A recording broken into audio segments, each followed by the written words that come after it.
En effet, chers auditeurs, aujourd'hui c'est ma première. Dans ce sens où, plutôt que d'avoir mon invité face à moi, je la reçois par téléphone. Ne m'en veuillez pas si de temps à autre la ligne vous semble aphone. Soyez patient tandis que j'apprends. Je vous en remercie. Oui, je disais donc, aujourd'hui je reçois un, ou plutôt une auteure de cœur. Elle a à son actif plusieurs ouvrages, des œuvres qui, je le sais, ne vous laisseront pas insensibles. Elle a pour nom Laurence Loriot. Vous savez, comme le petit oiseau.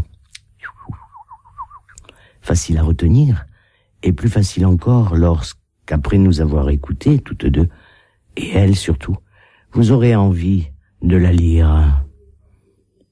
Bonjour Laurence. Bonjour Samy. Oui, Samy. Ah, tu vois. C'est bon là? C'est bon. Pour moi, c'est bon, oui. Ok.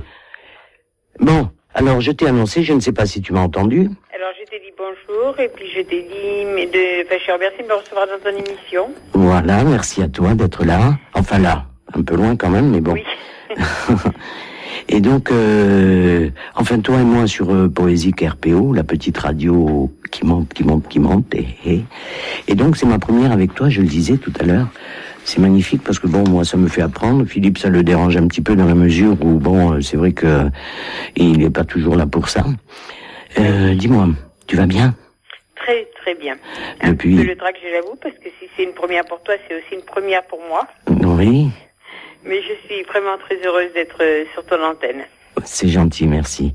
Dis-moi, nous nous sommes croisés et nous avons fait connaissance au marché de Noël de Serre-Castet où j'ai exposé mes poésies. Et toi, tes livres et tes romans, parce que c'est vraiment très riche, hein, tout ce que tu fais. Merci.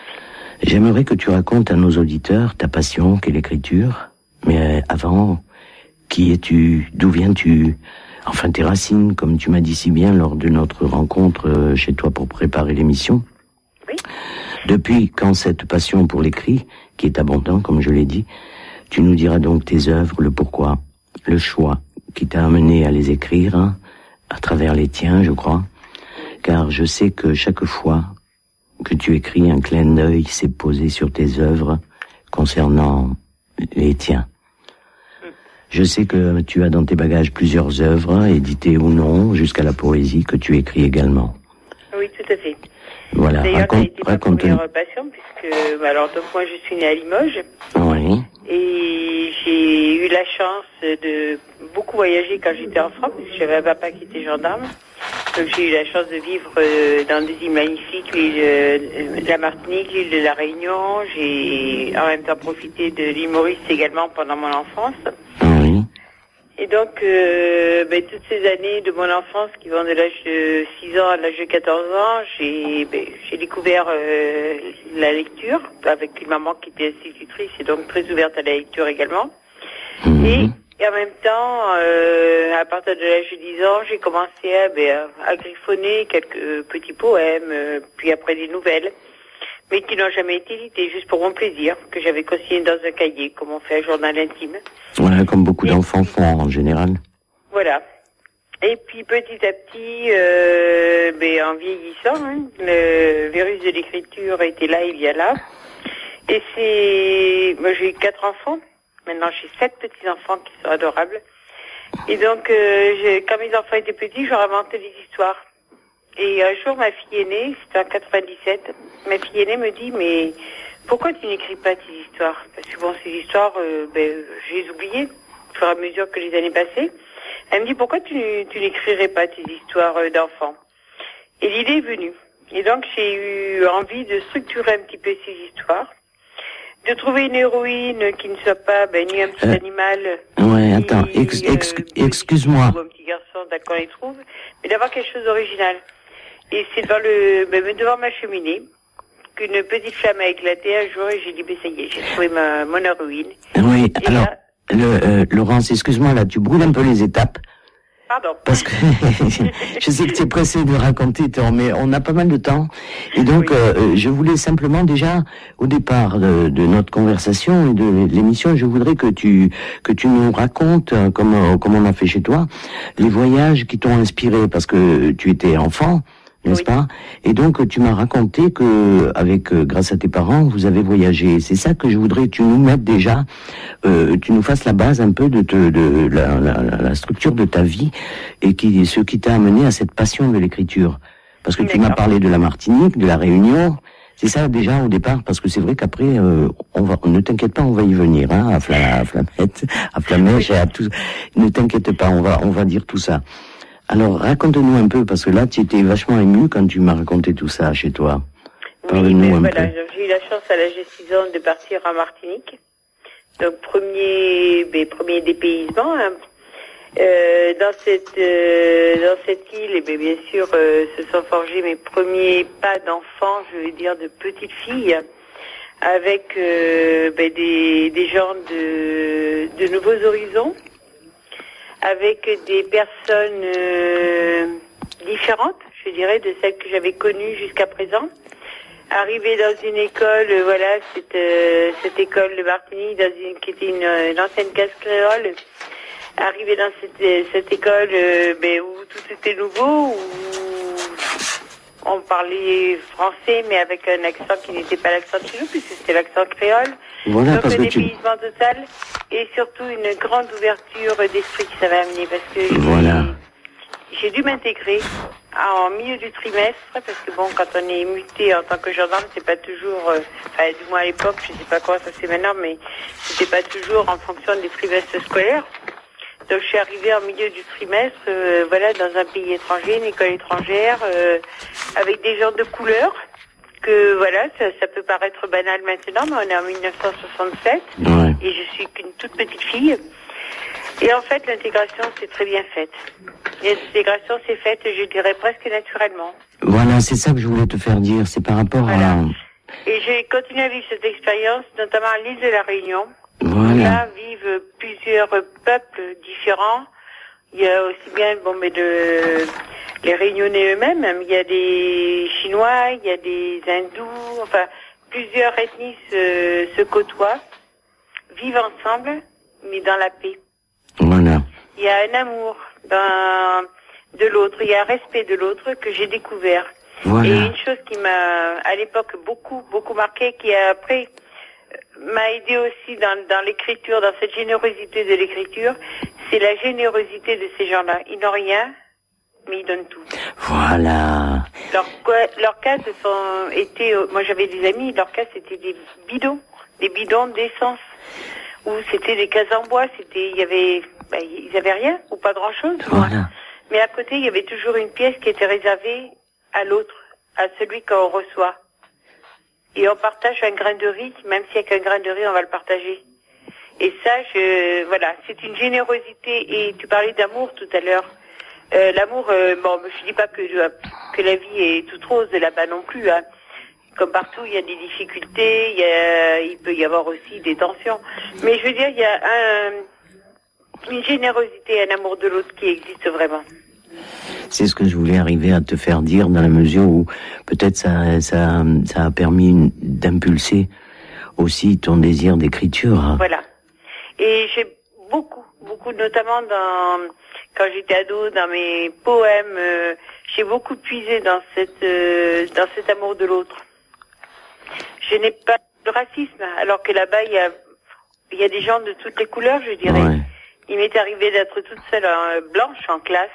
Voilà. Donc à la limite, le racisme aurait pu se retourner contre moi. Ils auraient pu, bien sûr. Or, il n'y en avait pas. Et ça, je trouve ça magnifique. Et quand je vois ce qui se passe aujourd'hui, je me dis, mon Dieu. Ouais.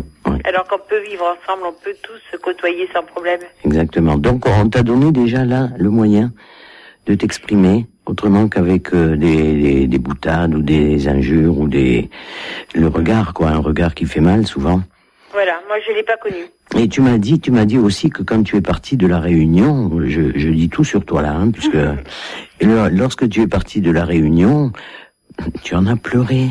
Oui, j'ai laissé un peu moi-même là-bas. comme ma mère avant moi, puisqu'elle a été élevée aussi là-bas par un papa qui était aussi gendarme, donc l'histoire se répétait. Mais c'est vrai que quand on a vécu quelque chose d'aussi fort étant enfant, c'est difficile à 14 ans de tout quitter. Ouais. Même si c'est pour rentrer chez soi, mais moi j'avais tellement peu vécu en France, enfin en métropole, puisque ces îles sont françaises, mais voilà, c'était difficile. Ça fait comme un déchirement. Il y a une chanson qui pour moi reste quelque chose d'un peu douloureux, c'était la chanson de Claude François, Toi et moi contre le monde entier. Mmh. Le véhicule qui nous amenait à l'aéroport, c'est un véhicule de la gendarmerie, donc qui nous amenait du sud de l'île au nord de l'île pour prendre l'avion pour rentrer en France. Dans ce véhicule, il passait la chanson Toi et moi contre le monde entier en boucle. Mmh. Et cette chanson est liée à mon départ. Donc même 40 ans après, malgré tout, voilà, cette chanson me touche. Et est-ce que tu es retourné là-bas? Alors, je n'ai pas eu l'occasion d'y retourner parce que avec 4 enfants, c'est un budget que je n'avais pas. Mais si tout va bien, avril 2016, avec mon mari, on repart là-bas. Inch'Allah. Inch'Allah. Et avec un peu de chance, je repartirai avec mon amie d'enfance que j'ai connue à l'île de la Réunion, qui maintenant est ma belle-sœur, parce elle vit avec avec le frère de mon mari. Bonjour, belle-sœur. Voilà, donc, mais qui est à Nice, donc qui peut pas nous écouter. C'est pas grave. Mais voilà, donc normalement on s'est retrouvés 30 ans après. Et ben on est inséparables, on est devenus belles-sœurs et normalement le voyage est prévu à 4. Très bien, voilà. Mais dis donc, tu vois, c'est un beau voyage. Oui. Que tu nous as permis de faire suite à mon petit texte proposé sur l'amour, parce que c'est vrai que là il y a un attachement et puis finalement qui finit par un déchirement, mais qui t'a permis de mettre quelque part peut-être le pied à l'étrier. Oui, tout à fait. De l'écriture. Parce que c'est vraiment dans ces années-là que l'envie d'écrire était là. Et après le retour en France, je me suis un peu lâchée parce que quand je regarde mes cahiers, j'ai plus de 200 poésies à mon actif, hein, et j'en ai perdu encore. Mais les premières poésies vraiment marquantes, mais ce sont celles de mon retour en France, en fait, où là, j'exprime la tristesse, la mélancolie, ce sont les noms de mes premiers poèmes, vrais poèmes, je dirais, aboutis, mais en même temps, espoir et amour, voilà, de cette île, de ces gens, de ces rencontres, et ça a été une ouverture d'esprit extraordinaire. Très bien, mais tu vois, j'ai envie que nous passions, parce que là encore, avec mes auditeurs, je leur demande de choisir des pauses musicales, n'est-ce pas? Et tu m'as proposé, seulement je ne sais pas si je veux le passer en entier, parce qu'il dure quand même 6 minutes 16. Oui. Et Pachelbel, Canon in D major. Oui. Et tu le dédies à qui? Eh bien, je l'ai dédié à ma maman. Elle nous écoute, hein? Elle nous écoute, oui, elle est devant son poste. Voilà, c'est un petit... cette chanson, cet air musical a été repris par un chanteur que nous adorons toutes les deux, qui s'appelle Alain Barrière et que malheureusement on n'entend plus trop sur les ondes. Voilà, il a fait une chanson à partir de cette mélodie. Et donc voilà, c'est un petit clin d'œil. Donc, bon, très bien. Alors, on va le passer. Vous restez à l'antenne, chers auditeurs, chers vous deux, et on écoute Pachelbel, Canon en D majeur. À tout de suite. À tout de suite, Samy.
pardon maman, hein. Je demande pardon.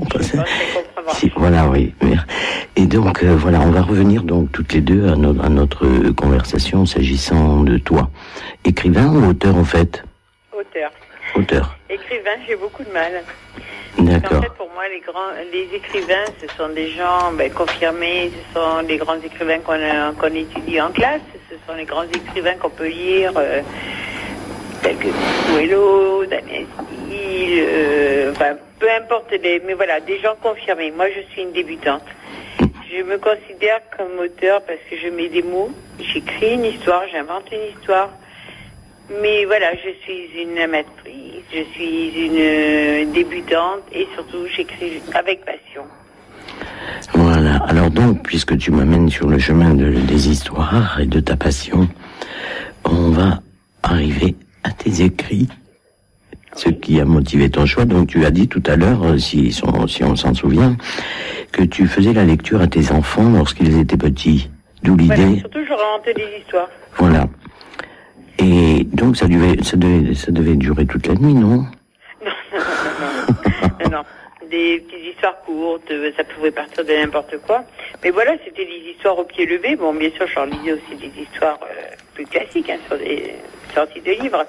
Mais j'ai toujours une imagination assez débridée. Et c'est vrai que, j'aimais leur inventer des petites histoires qui se rapportaient à eux. Voilà. Qui pouvaient se rapporter à un objet, à n'importe quoi. Et donc, un jour, c'est ma fille aînée, Virginie, qui est professeure de français, qui me dit, c'était en 97, elle me dit, pourquoi tu n'écrirais pas tes histoires? Pourquoi tu les mettrais pas sur papier? Et l'idée est venue, donc comme je l'ai raconté tout à l'heure, et bien effectivement, ça fait son petit bonhomme de chemin. Donc j'ai décidé au lieu de réinventer des histoires comme ça, surtout et rien, de structurer ces histoires d'enfants, effectivement. De raconter une suite avec une héroïne dont on suivrait un petit peu les aventures. Et comme je le disais tout à l'heure, je n'avais pas envie d'avoir une héroïne, petite fille ou petit garçon ou animal comme on en voit partout. J'avais envie de quelque chose de plus original. Mais bon, sorti de là, c'était difficile. Et puis un jour, devant ma cheminée, le feu a crépité. Et là, il y a une petite flamme qui a jailli. Et cette petite flamme, j'ai dit, ça y est, j'ai trouvé mon héroïne. Et elle s'appelle Flamette. D'accord. Donc, tu imagines Flamette? J'imagine Flamette. Et première réaction, je me dis, ça va être assez restrictif parce que bon, c'est une petite flamme. Et en fait, en réfléchissant, ça m'arrive, en réfléchissant, je me suis dit, mais le feu, il est partout. À toutes les époques, depuis la préhistoire. Donc, je me suis dit, effectivement, en fin de compte, c'est peut-être pas si restrictif que ça. Et là, j'ai commencé par les contes. Le premier, la naissance de Flamette, évidemment. Et ensuite, je suis partie au pays du Père Noël. Où là, le Père Noël, moi, je l'imagine sans électricité. Parce que voilà, c'est le Père Noël. Donc, il s'est dit, il s'éclaire à la bougie, il se chauffe à la cheminée. Et puis un jour, il est en panne de feu. Et Flamette vient pour l'aider, pour l'éclairer, pour réchauffer les gens qui préparent les cadeaux de Noël. Et pour faire en sorte qu'ils puissent travailler en tout confort, voilà, pour préparer les cadeaux pour les petits-enfants. Et en même temps, le réchauffer. Les aventures de Flamette. Et en même temps, le réchauffer un peu. Et en même temps, le réchauffer un peu, exact. Et ensuite, donc, tu en as fait une série. Alors, j'en ai fait une série, et surtout, dans cette série, il y a trois cycles différents, je dirais. Il y a des contes pour les tout jeunes. Viennent ensuite l'histoire de France, racontée aux 9 ans à peu près. L'histoire de France, mais de façon ludique. C'est-à-dire que tout ce qui est raconté dedans est vrai, bien sûr, mais avec des réflexions d'enfants, avec quelque chose qui est l'histoire de France rigolote, dont on se souvient, mais voilà, qui n'est pas barbante comme on peut souvent l'apprendre à l'école. Et la découverte du monde. Découverte du monde, là, les premiers, on est parti chez les Sioux du Dakota, là, on part chez les Touaregs, et puis on va voyager de pays en pays. On va découvrir comment vivent les copains d'à côté. On ira à La Réunion aussi. On ira en Martinique, évidemment. Je pense que ça va passer à côté. Et donc ces histoires sont illustrées, mais justement, on faisait un petit clin d'œil à ma maman, qui est une ancienne institutrice à la retraite. Donc c'est elle qui me fait toutes les illustrations. Génial. Ouais, c'est une histoire de famille, et puis bon, je pense que, voilà, au-delà de tout, c'est surtout je dirais une histoire d'amour familiale, filiale. Et voilà, mais c'est ce qui restera aussi pour nos petits-enfants un jour ils iront ça, ce sont nos mamies qui Et comment ont vu ça. Donc c'est une histoire d'amour aussi à travers ces livres. Donc alors, tu en as conçu combien? Pour l'instant, j'en ai 5 de fées. Qui s'adressent aux enfants de quel âge à quel âge? Alors, les contes, c'est 0-5 ans. Après, il y a l'histoire de France, c'est 5-9 ans. Et après, on arrive à partir de 10-11 ans à la découverte du monde. Parce que là, les libraires le considèrent plus comme un premier roman. Voilà. Ensuite, là, j'ai actuellement les Touaregs qui sont en cours d'illustration. La préhistoire, qui va être bientôt écrite. Et puis, il y en a plein qui sont dans mon imagination, qui ne sont pas encore sortis, mais voilà. Alors donc, tu as la poésie, tu as pris goût au conte, et ensuite, parce que tu as une imagination prodigue et prolixe, je vais dire, tu m'as avoué hier avoir à un moment donné déménagé, et puis tu te disais quand même, est-ce que je m'attarde quand même sur les contes et les écrits comme ça? Et puis bon, tu avais quand même la démangeaison d'écriture. Qu'est-ce qui s'est passé? T'es passé de l'enfance... touché à tout un petit peu aussi. Voilà, t'es passé de l'enfance à l'adulte. Alors, disons qu'effectivement, en 2010, on a déménagé de Tarbes sur Pau, où j'habite à la maison maintenant de mes grands-parents. Et dans les déménagements, comme tout le monde, on fait fond de tiroir. Et j'ai redécouvert un carnet où depuis des années et des années, j'écrivais des idées comme ça, d'histoires, de nouvelles, de poèmes, enfin bon. Et dans ce carnet, il y avait une idée qui, je disais, je pourrais en faire une nouvelle. Et j'ai commencé à travailler dessus. J'ai écrit 50 premières pages d'un trait, je dirais, en une soirée. Mais je me suis aperçue mais sans plan, sans rien, c'est parti comme ça, d'une phrase. Et puis je me suis aperçue que j'étais même pas à la moitié de mon histoire. Donc je me suis dit, tiens, pourquoi pas essayer d'en faire autre chose qu'une nouvelle. Et puis c'est magique l'écriture. Ouais, c'est magique, oui. Les personnages sont nés sous ma plume. Je suis partie d'un prénom, c'est tout. Ah ouais. Et là, les personnages sont nés sous ma plume. L'histoire est née sous ma plume, sans plan, sans rien. La fin n'était pas du tout ce que je voulais au départ. Elle a été beaucoup mieux. Et les personnages ont écrit leur histoire. Et j'ai trouvé ça tellement extraordinaire que j'ai eu envie d'écrire de nouveau des romans.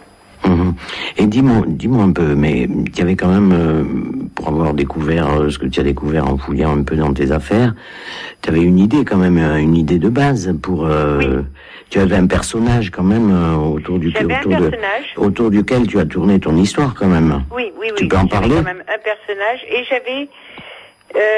au départ, ça parlait ce personnage avait une maladie qui était un cancer, parce qu'autour de moi, il y a eu des personnes, dont mon père qui a eu un cancer. Ce personnage avait un cancer, mais je voulais pas parler du cancer lui-même. Ne l'ayant pas vécu moi-même, je ne pouvais pas me permettre d'en parler. Sauf que je voulais faire passer un message, parce que je crois que c'est ça aussi, l'écriture, c'est aussi de faire passer des messages. Mais ce message, c'était de dire, voilà, mon héroïne, à un moment donné, va se trouver face à c'est un cancer du sein. Mais on découvre qu'elle a cette maladie, c'est tout. Et je voulais faire passer le message suivant, c'est qu'après la maladie, il y a une vie. On peut vivre après la maladie. On peut vivre après un grand drame. Alors moi, je ne l'ai pas vécu, ceci. Mais j'ai beaucoup discuté avec des gens qui ont vécu des maladies graves ou qui ont assisté à des drames et qui disent qu'après, effectivement, il y a une autre vie qui se greffe. Différente, mais qui peut être aussi belle. Et mon héroïne, évidemment, guérit de sa maladie. Et effectivement, vit une deuxième vie et une deuxième belle vie. Et elle s'appelle comment, ton héroïne? Sarah Carieux. Donc c'est le titre du roman. Alors c'est le journal intime de Sarah Carieux. Voilà. Et donc, comme tu as l'air d'avoir l'écriture assez facile quand même, à partir de... Il fait combien de pages ton roman? Il fait, alors je l'ai plus en tête, mais il fait 134 pages, non? 134 pages, oui, c'est ça. Tu vois, je le sais mieux que toi.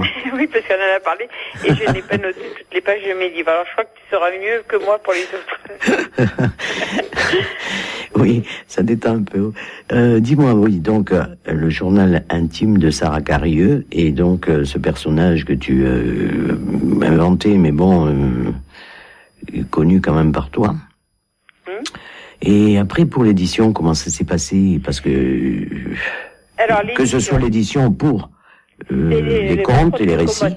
Parce que j'ai commencé par envoyer mes manuscrits aux maisons d'édition. Donc j'ai commencé par les plus connues, les plus grandes, Nathan, Gallimard, etc. Sauf que je n'ai pas eu de réponse. Vous ne correspondez pas à notre ligne éditoriale. Oui, on connaît ça.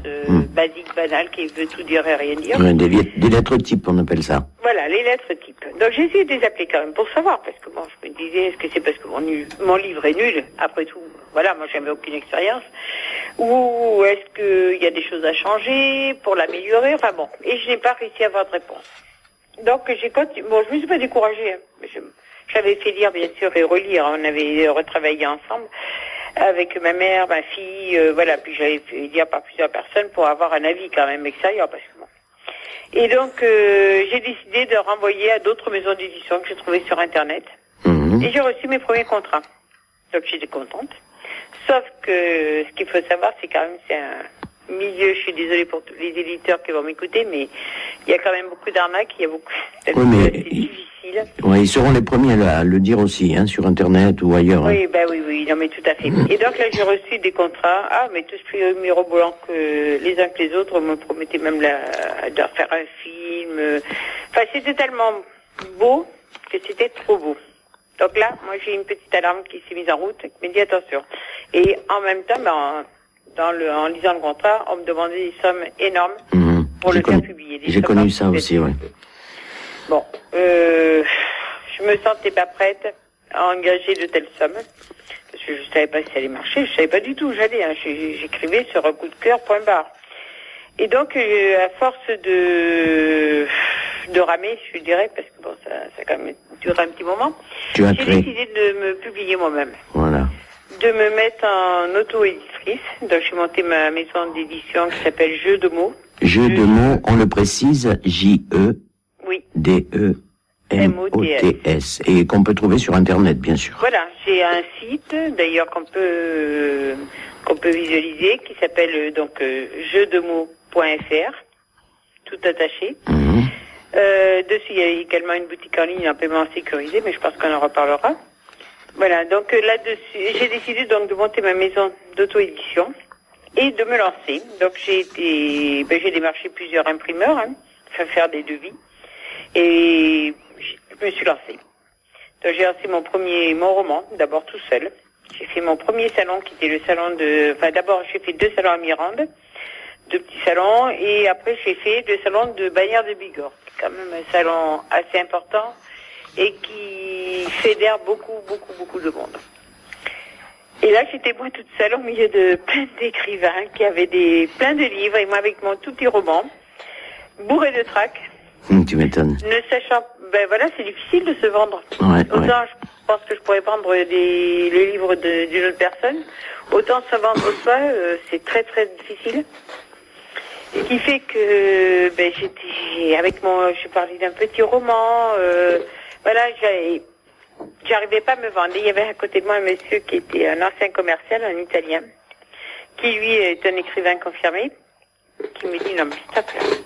Votre roman, c'est pas un petit roman, c'est un roman. Donc, lui m'a fait, en une demi-journée, il m'a formé pour être une bonne commerciale. Et ça a bien marché. Donc, je me suis dit. Et là, excuse-moi, tu avais aussi tes séries et tes contes de Flamette. L'année d'après. Ah, d'accord. Dans la première année, j'avais que mon roman. D'accord. Et après, comme mon roman a bien marché, j'ai décidé de lancer donc mes premiers contes de Flamette. Avant de les lancer, avec une dame que je connaissais, on a fait un atelier d'écriture avec des élèves d'une association qui s'appelle Lire et Parler, que je voudrais remercier d'ailleurs, qui est à Bagnères de Bigorre. Et les enfants ont travaillé sur mes textes sans me connaître. Ils ont travaillé sur les premiers, alors la naissance de Flamette, la Révolution française et puis Mojag, le petit Indien. Génial. Pour me donner leur ressenti. Ben, c'est pareil, je n'avais pas de recul sur mes livres d'enfants. Et on a travaillé ensemble les textes d'après leurs réflexions, d'après tout ce qu'ils nous ont confié, de leurs difficultés, tout ça. Donc j'ai retravaillé mes textes et j'ai décidé de lancer ma collection donc de Flamettes. N'ayant pas d'illustrateur, j'avais un ami qui est artiste peintre qui m'a d'ailleurs imprimé après plus tard, qui m'a illustré mon recueil de poèmes, qui avait commencé l'illustration de Flamettes. Sauf que ces illustrations étaient un petit peu trop parfaites, je dirais. Mm-hmm. Et les enfants ne s'y reconnaissaient pas. Elles étaient très belles. C'était un peu trop adulte, on va dire. C'était trop adulte. Voilà. Et j'ai demandé à maman de, dessiner un petit peu. Bon, j'ai dit, est-ce que tu voudrais pas m'illustrer mes livres? Alors, au début, ça lui paraissait énorme. Et en fait, voilà. Les livres ont plu tout de suite. Ce sont des dessins naïfs, des dessins qui parlent aux enfants. Mmh. Et c'est vrai, quand ils voient les livres, sur les stands, les enfants sont attirés. Et ça marche très très bien. Depuis le mois de septembre, j'ai triplé mes ventes par rapport à mes livres d'enfants. C'est bien. Alors, juste, on va essayer de survoler un peu la question, là. Comment t'es-tu arrangé ou t'arranges-tu encore à l'heure actuelle pour faire connaître? Alors, pour faire connaître mes livres, étant toute seule, n'ayant pas de maison d'édition, donc je fais beaucoup de salons, beaucoup de foires artisanales, tout ce qui peut, marché de Noël, etc. Mm-hmm. Tous les endroits où je peux être vue. Et là, j'ai eu la chance. Et je voudrais justement lancer un petit message et remercier 2 personnes particulièrement. J'ai eu la chance d'être aidée par 2 élèves de l'IPC de l'Escar, qui fait partie de la Chambre du commerce. Ce sont 2 dames, Anaïs Jiménez et Sonia Loupouyou, qui, dans le cadre de leur formation, sont venus pendant 15 jours travailler avec moi. J'avais présenté mon projet de livre donc à l'IPC, il a été retenu, et ces 2 dames sont venues porter mon projet auprès des médiathèques de Pau et de l'agglomération, des libraires, notamment Tonnet, qui est quand même le libraire phare, je dirais, de Pau, puisque toutes les médiathèques, les crèches, les écoles se fournissent chez lui. Ce sont des endroits que je n'avais pas eu trop le temps de démarcher parce que je travaille et puis les week-ends je fais souvent des salons. Donc et puis c'est un milieu un peu fermé quand même. Pour s'implanter chez un libraire, c'est assez difficile. Voilà, à Pau comme ailleurs. Hein. Mmh. Donc donc elles ont porté mon projet. J'ai été assez émue par ces 2 personnes parce qu'elles se sont vraiment appropriées. C'est devenu à un moment donné leur bébé à elles aussi. Mmh. Et elles m'ont ouvert des portes énormes. Je sais que à partir du mois de février, je vais pouvoir recontacter, parce que là c'est les inventaires en ce moment pour les libraires. Je vais pouvoir recontacter les personnes qu'elles ont rencontrées, notamment à la FNAC, les Parvis, chez Tonnet. Et mes livres, les livres pour adultes vont être pris sans problème. Les médiathèques, dès qu'ils sont chez Tonnet, il faut que je les avertisse, elles me les achètent également. Après, les livres d'enfants, moi j'avais fait, je m'étais basée sur un format qu'on m'avait conseillé auprès du premier imprimeur avec lequel j'ai travaillé, un format tout simple, sur des petits livrets en fait. Et suite à leur démarchage, j'ai vu qu'il y avait 2 publics.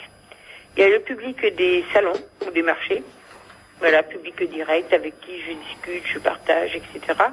Et le public qui ne me voit pas, qui va acheter anonymement mes livres dans une librairie, sans spécialement me connaître. Et ces livres sont forcément noyés au milieu de centaines d'autres livres. Ouais. Donc ils n'étaient pas assez percutants pour être mis dans une librairie. Il fallait que je retravaille, Je suis en train de retravailler les couvertures pour faire des couvertures cartonnées plus épaisses avec une tranche, des dessins pleine page qui se voient mieux. Actuellement j'en suis là.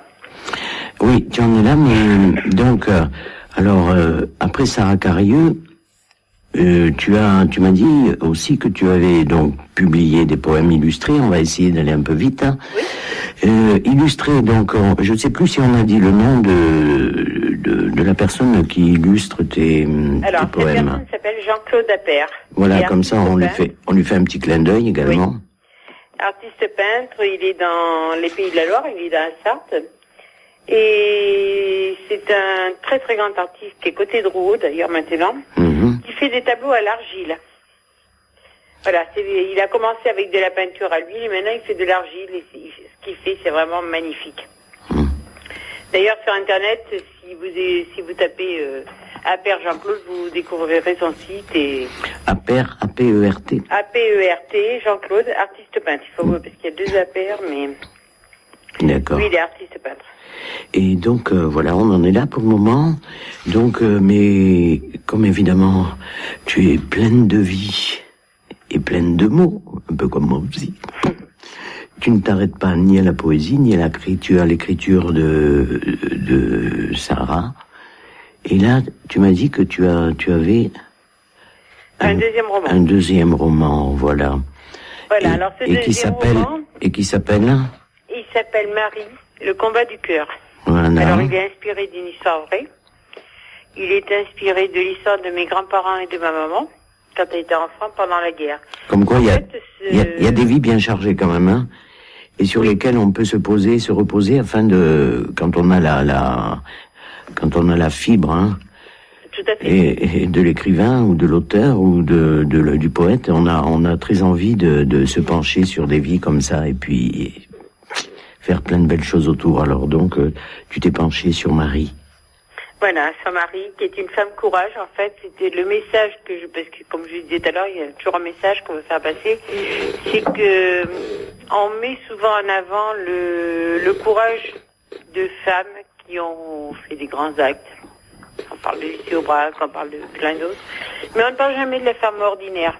La femme, comme toi, comme moi, hein, qui, dans leur quotidien, en cas de conflit, là, ça se passe pendant la Seconde Guerre mondiale, mais ça peut être mis dans n'importe quelle période de conflit, se bat au quotidien pour faire vivre ou survivre leur famille. Et ça a été le cas de ma grand-mère qui a ainsi sauvé la vie de mon grand-père qui est revenu comme prisonnier, qui était considéré comme mourant, et de ma maman qui avait la typhoïde, et donc qui était aussi...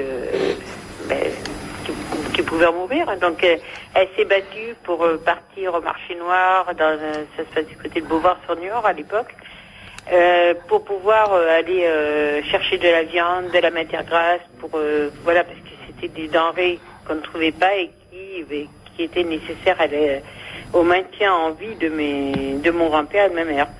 Donc c'est ce courage de cette femme qui partait la nuit dans la forêt gisée, à la barbe des Allemands, au risque de se faire arrêter, oui. Voilà, c'est le courage de ces femmes ordinaires, mais qui deviennent des femmes extraordinaires. Le courage d'une femme parmi d'autres femmes. Parmi d'autres femmes, voilà. Et puis en plus, c'est une belle histoire d'amour, parce que c'est vrai que mes grands-parents ont vécu une très très belle histoire d'amour. C'est quand même un roman également. Mais c'est comme ça qu'il faut le faire. Quand il y a de belles histoires. Et là, j'ai voulu quand même me prouver aussi quelque chose à moi-même. C'est-à-dire que le premier roman, Le journal intime de Sarah Carieux, a été tellement facile à écrire, je dirais trop facile. Et je me suis dit, c'est pas normal. Pas normal qu'on écrive comme ça sans mal. J'avais peur qu'il soit pas assez abouti. Enfin, l'histoire a beaucoup plu, je l'ai énormément vendu. Et on me disait, mais voilà, les gens ont été vraiment très contents de ce roman. Ils ont aimé ce roman, ils m'ont demandé une suite que je n'écrirai pas parce que j'en vois pas l'intérêt. Mais je me suis dit quand même, il n'y a pas eu de vrai travail d'investigation, de choses comme ça. Donc celui-là, je l'ai voulu plus professionnel, je dirais. En l'écrivant avec autant de passion, mais en même temps, en me basant sur des faits historiques.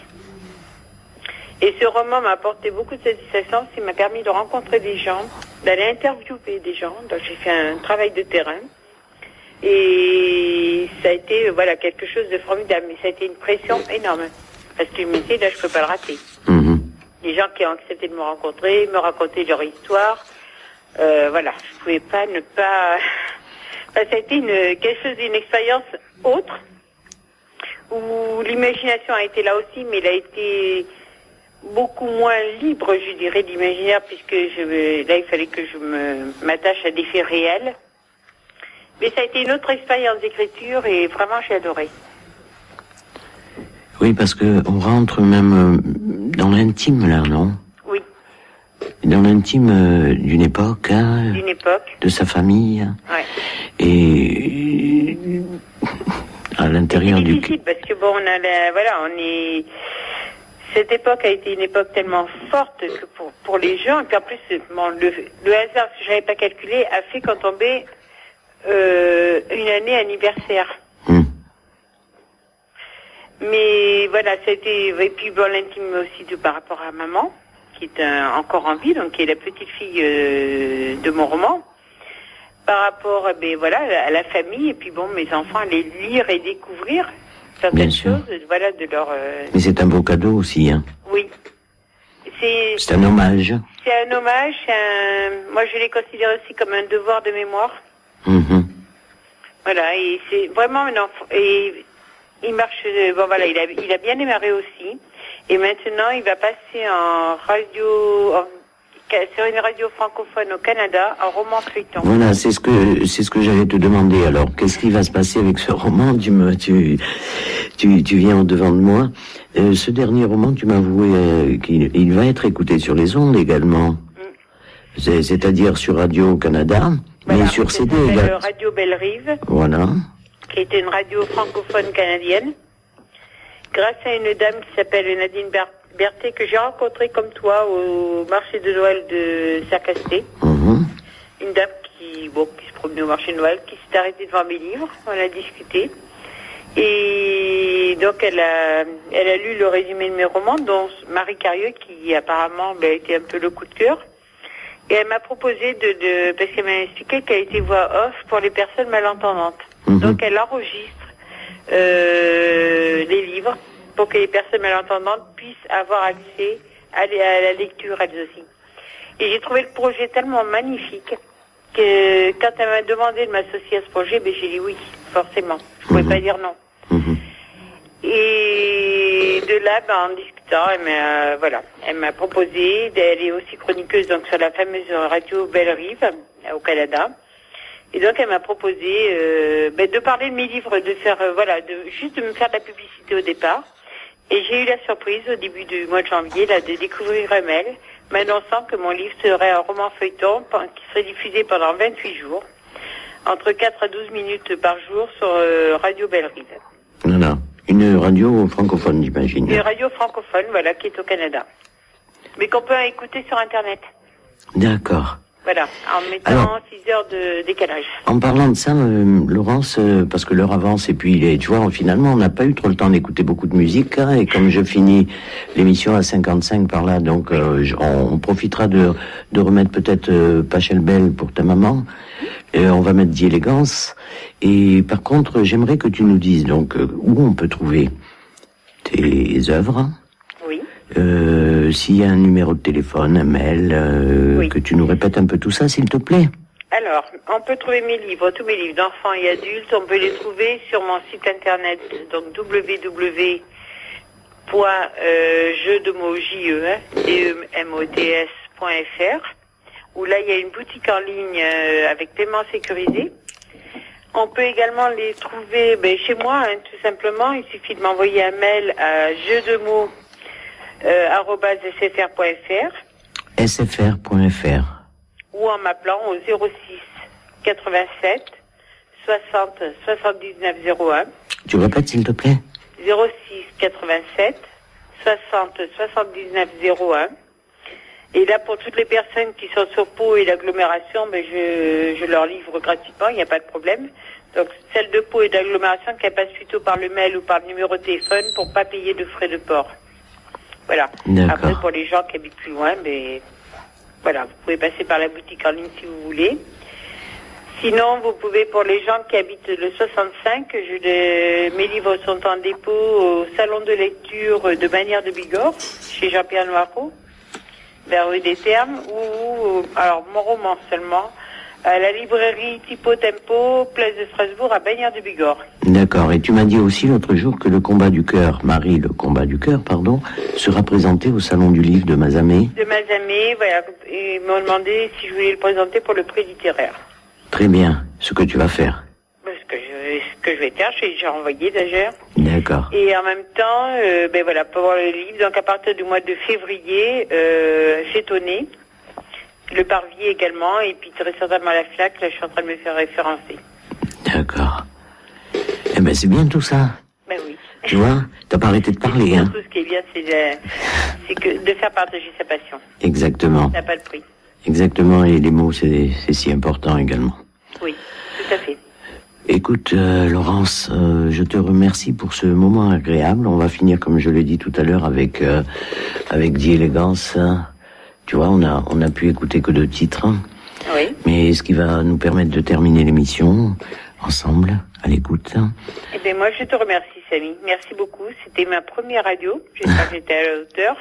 Eh bien, j'en suis ravi. Et merci pour ta gentillesse et puis surtout pour ton ouverture d'esprit. Je te remercie. Je crois qu'il en est de même pour toi. Et j'espère qu'on aura l'occasion de se revoir très bientôt. Plaisir. Je t'embrasse. Merci. Une bise à nos auditeurs également. Oui. Et je vous dis à la semaine prochaine, mêmes heures, mêmes ondes, pour des poésiques. Bye bye. Au revoir Laurence. Au revoir, Samy. Au revoir. Au revoir.